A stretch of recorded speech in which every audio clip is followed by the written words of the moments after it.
Politicons Book 2, written by Oliver Arnold and narrated by Adam 11 Labs. Chapter 2. When Manney regained consciousness, he couldn't tell if his eyes were open. Deep darkness surrounded him everywhere, with no apparent up or down. A confining pressure pushed from all around him, but Manney found that he was able to move within it. As he was deprived of most things sensory, Manney decided the best action to take was a deep breath of contemplation, just like during those introspective techniques his wife went on and on about. He drew deeply. Then, when Manney's lungs filled with water, his dying brain pulled off an astonishing feat. It moved the Polly's arm and pulled a tab on his muscle suit, initiating the emergency inflation system that turned the suit into a flotation aid resembling a warty beach ball. Manney felt the pressure easing as he rose. He managed to seize one precious gasp of air before rolling upside down and tumbling at Thor's mercy. Or was it Eureka's mercy? It remained pitch black, though, and now Manney was tossed about, rolling like seal blubber, at times right side up, then inverted, but never still. When Manney hit the first coral head, his suit deflated, and with it vanished his protection. Many more heads later, he finally washed upon the shore. The manimal dragged himself away from the waves and contemplated his bruised and bleeding limbs. Having nearly been a soldier once, Manney knew 30 words for blood. A terrifying thought entered his mind, and he leapt up to inspect his honors. Manney could not, would not, imagine a life without them. He feverishly felt across his chest. There was the first Polly at the Buffet Award, and here is the Governor Goodhair Prize of 2177. A boyish smile crossed Manney's face as his hands gently caressed the very flat, most striped tie award. But now what? Still in the deep darkness of night, somewhat safely on the dry shore but lacking any plan, he began to plod down the beach. Manney knew nothing about island life or survival. Yes, he'd vacationed on the frivolous beaches of Boom Bitsa. He'd made it among the proles, but all that was still civilization. He couldn't start a fire, build a shelter, repair stuff, or understand how any mechanism worked. Manney had never in his life even dug a hole. "Stop!" a voice screamed in Manney's head. "That was loser-think. This kind of reflection is not worthy of the bearer of 65 military honors." He began to walk. He would take matters into his demanding hands. Manney's left foot suddenly hit a doughy mass. He looked down. A groan and some feeble motion emanated from the ground. Manney jerked back. It was still very dark. His foot had met a person lying on the sand. "Power," grunted the figure. Manney listened to the man's plea. Was there a bathroom nearby? Manney needed the bathroom. "Clark, here?" croaked the man, pointing to a connector on his suit. Right. Manney understood the man's predicament. His pacemaker's battery had failed during the descent. Truly tough luck. Tragic, even. Manney's eyes wandered across the battery powering the digital honors that covered his own chest. Even a nanosecond's worth of disconnection would erase them. They would turn into worthless metals and microchips. It was the responsibility of the bearer to take good, no, great care of them always. With great honor comes great responsibility. This was a calamity not to be allowed, a betrayal of the past that Manney would not stand for. Man down or not, Manney would have to make a tough choice. A croaking woke him from his reflections.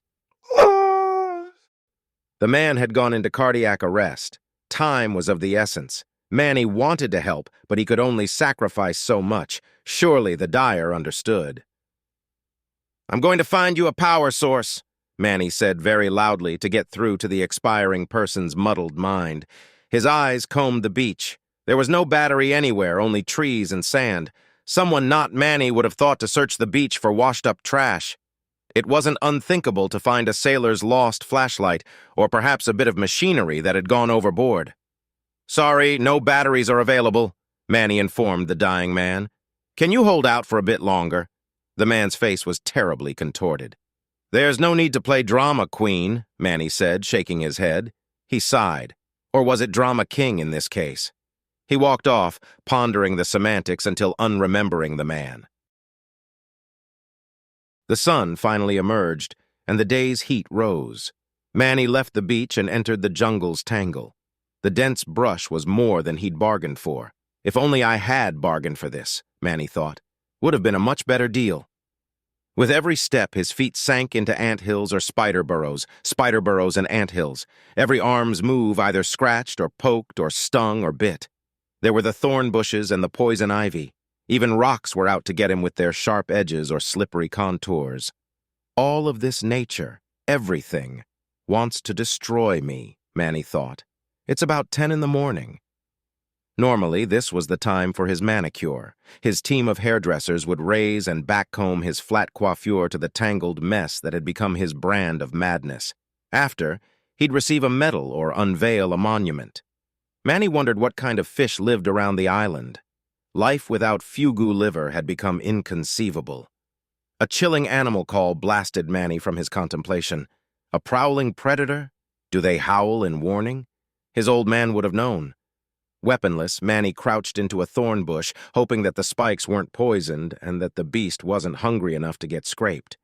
For the longest time, no more cries could be heard, nothing more happened, but Manney was frozen in place with fear. Wait for just another hour, he thought. Manney's mind traveled to his youth and father. Old Manney had enjoyed the finest education and had apparently even graduated. He was a knower, not just a shouter with an elbow. No, his father had been a real politician, but those naive days were long gone. Long gone, so perhaps was the animal. This heat must rise. Manney licked the sweat off his arms. He rose from his crouch laboriously and moved on. His endurance was soon rewarded, and a smile crossed Manney's face when he gazed across the idyllic lake ahead of him. It teemed with life. There were fish jumping, right in front of him, within his grasp. He reached into the water, moved his hands as quickly as he could, but found no luck. No matter how hard he tried, Manney was unable to capture even one of the stupid fish. How did they catch so many of them for his dinner parties? He gave up. A Politicon's hand was designed to deliver strong handshakes or to spank a female's bottom. Not this. When he pulled his arm from the water, it was covered in slugs. This shitty jungle with its plants, bugs, and rocks, unending hassles and dangers. Why couldn't those resistors let him study their democracy on the screens? If only I had a democracy in my grasp right now, Manney thought. Manney realized that he didn't exactly understand what a democracy was. He'd lived his whole life without it, and comfortably too. Why have it now? A deep frustration set in. Manney was hungry and horny.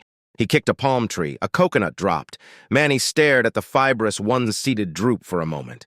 He turned the nut, searching for a split, and strained to pull it apart. Muscle suit activate! Manney's biceps vented a bit of air. Right, it was shredded. He beheld his real, puny muscles with contempt. No match for the coconut. He pulled and pushed the nut again, this time harder. It didn't yield. Fucking fuck fruit, fuck! He slammed it on a rock. The rock crumbled, beaten again. He sat and waited. For what? Death, perhaps. He noticed something brown and amorphous in the jungle ahead. An unmoving thing. It wasn't part of the natural environment. Its shape gave that away. It had been there this whole time. Watching, plotting, scheming. Was it a robotic competitor? A camera? Something worse? Manney assumed a defensive stance and crept forward. Is it another nut? No. Shaped round and wobbly. A bag. Manney wanted to leap on the prize, rip it open, and explore all the goodies inside. But he calmed himself. This Politicon hadn't survived 10 seasons of the show by being imprudent. He scrutinized the area around the bag, its sides, and even the ground underneath. A trap this had to be. After poking the bag with a stick repeatedly, Manney finally opened it. He was greeted by 100 grinning faces of himself. The mass-produced, limited collection Manney memorabilia. There were Manney-themed medals, plates, trading cards, and badges, all embellished with the semblance of the Polly himself. And there was a note. Dear contestant, congratulations for locating this cache. It is filled with your contributions to society and shall aid you as they have aided us. Metallic objects of all shapes and sizes. What good are they out here? Manney thought furiously. They could be melted down to forge blades, arrowheads, or tools. Use them as buttons or nails, sinkers for fishing, or perhaps even hooks. These were all exciting and common-sense thoughts, but not Manney's. Making fun of me, of my heritage? Manney said, shouting, his fists angrily pointed at the sky. He then tossed the mocking honors into the lake. Next, Manney wanted to drown the bag, kill the messenger, out of spite alone. He swung the thing with some effort. It was heavy, too heavy. Something more was in it. Manney tore away the padding and clawed his way to the underside. A double bottom and a note. Congratulations on uncovering this hidden compartment.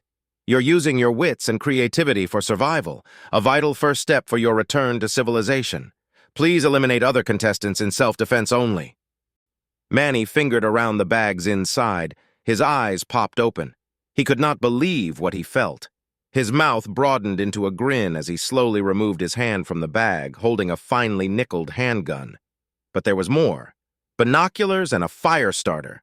Manney flicked it on. No flame appeared, no laser came. Nothing. It felt light, too light. Something was missing. Manney turned it around. An opening in the back indicated the lack of a power source. Why, oh, why would they torture me with this non-functioning rubbish?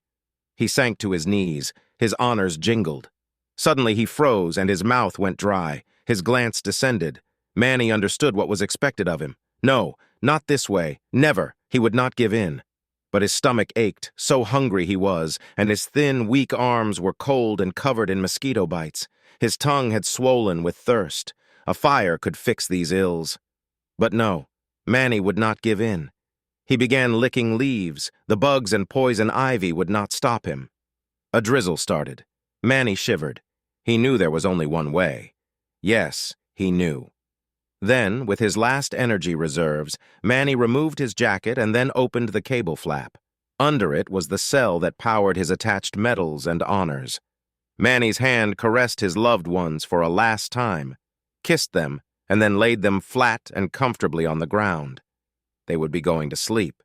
He covered them with leaves and ripped out the power cable, crying.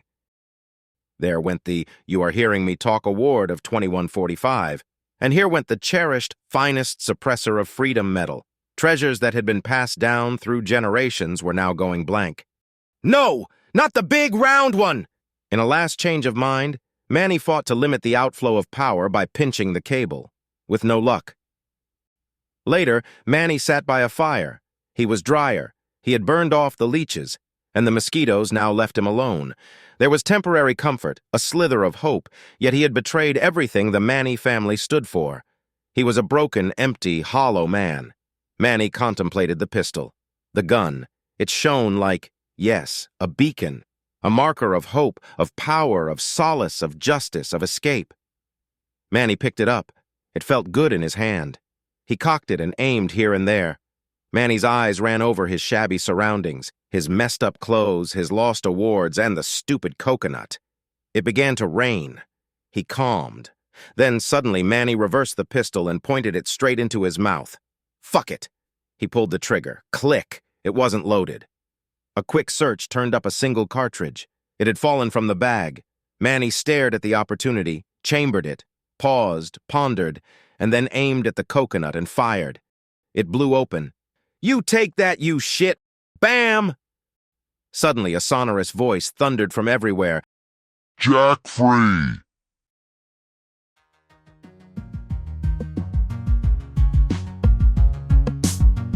You heard the second chapter of Politicons 2, written by Oliver Arnold and narrated by Adam 11 Labs.